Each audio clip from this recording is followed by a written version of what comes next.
आदिवासी मोर्चा में जो पदाधिकारी हमारे हैं वो लगभग 40 प्लस के जो बड़े व्यक्ति हैं जो सारी कमान को, और युवा मोर्चा में जितने भी युवा साथी हमारे हैं उनको इस संगठन के साथ जोड़ा।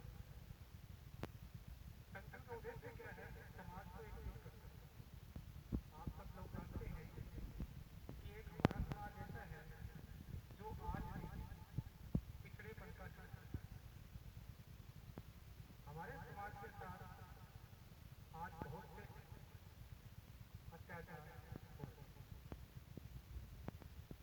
हमारे समाज में कुछ ऐसी कुरीतियां भी हैं जिनकी वजह से काफी समस्याएं उत्पन्न हो रही हैं।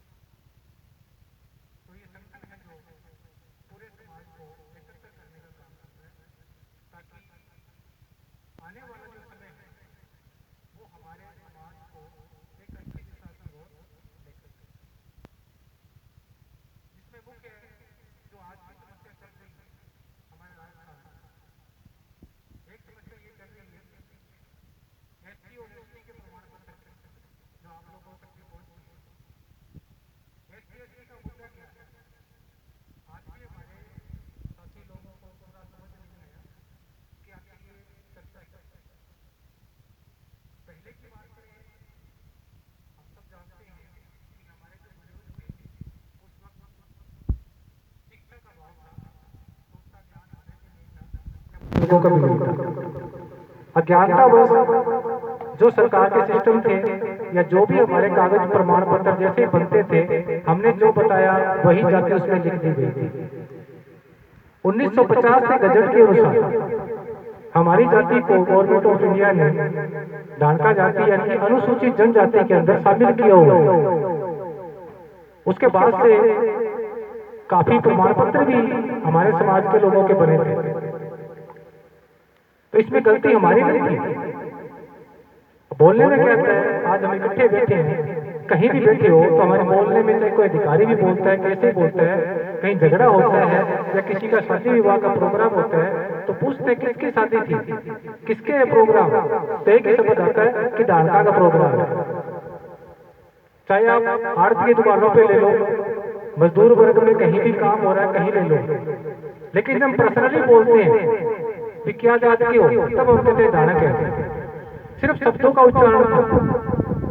अनुसूचित जनजाति आयोग में भी लगातार 25-26 साल से ये मसला चल रहा है। अभी पिछले दिनों भी इस बारे में चर्चा हुई थी आयोग में, तो आयोग में भी लिख के दिया था कि हमारा जो लिखने का या बोलने का जो उच्चारण है उसमें गलती है। गवर्नमेंट ने उसको माना भी है और अनुसूचित जनजाति के प्रमाण पत्र भी काफी लोगों के 1995 से बनने शुरू हुए थे और बने भी थे, जिसका लाभ हमारे समाज के बहुत से बच्चों ने लिया। आज वो अच्छे सर्विस में हैं, लग रहे हैं और लगेंगे। लेकिन उसके बावजूद कुछ अन्य जाति के लोगों ने हमारी जाति को फिर से बदनाम कर उसको एसटी से एससी में लाने की कोशिश की और उन्होंने इस बात को स्टे ले लिया कि डांका जाति है ये, एसटी में नहीं आती। रुकावट आई, रोक लगी, लेकिन हमारे संगठन ने, जो समाज का बहुत बड़ा संगठन है, उन्होंने पूरे प्रयास किए। फिर वो लड़ाइयाँ जागृत किए एक दूसरे में, फिर अभियान चला, आंदोलन हुए, फिर जाके ये पिछले दिनों इसकी गवर्नमेंट ने कह दिया ये डांका जाति है, ये अनुसूचित जनजाति में आती है। इसके लिए हमने समाज के जगह जगह स्थानों पर एसपी, डीएसपी, जिला प्रशासन, उपखंड अधिकारी सभी को ज्ञापन अलग अलग तरीके से दिए, तो जाके ये प्रयास है वो कामयाब हुआ। कहने का मतलब है कि हमें किसी भी कार्य करना हो तो उसके लिए संगठन की जरूरत होती है कि एकता की, एकजुटता हमारे में होगी तो हम उस आंदोलन को कर सकते हैं और उससे पार पा सकते हैं।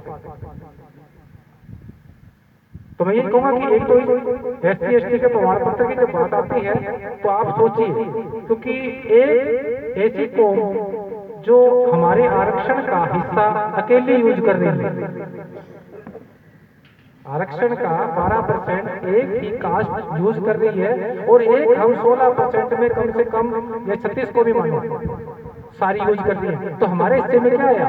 कुछ नहीं मिला। लेकिन कमी क्या है कि हमारी एकजुटता नहीं है, हम आंदोलन पे इस मसले पे शामिल नहीं होते कि हमारे समाज का कैसे भला हो। आज भी हमारे समाज को दबिश महसूस करते हैं, हम दबे रहते हैं, चाहे चुनाव का वक्त आता है, किसी बात का आता है, हमें बरगलाया जाता है और हम उसके पीछे चल जाते हैं। क्या आप बता सकते हो कि हमारे काम कभी हुए हैं? हमारा कोई काम नहीं होता। क्यों नहीं होता? क्योंकि हमारी एकजुटता नहीं, हमारी शर्तें नहीं रखी जाती, या हमारा कोई मुखिया नहीं बनता, हमारा कोई लीडर नहीं है जो हमारी बात को आगे रख सके। तो हमें इस मसले को आगे लेके जाना है, आगे की जो बच्चों का जो भविष्य है वो देखना है। तो हमें ये आंदोलन, ये लड़ाइयाँ हमें एकजुटता करनी होगी। तो कहते हैं कि बच्चे को दूध माँ तब पिलाते जब वो रोता है, खेल के वो भी नहीं पिलाई। आज अगर समाज के देखो वो एकता करते हैं, लड़ाइयाँ लड़ते हैं, तो उनके काम हो जाते हैं, हमारे नहीं। तो ये हमें फिर कुछ बातें आती हैं, कुप्रथाएं हमारे समाज में बहुत। आज समाज विकसित हो गया। आज मैं अपने समाज पर गर्व से कह सकता हूँ कि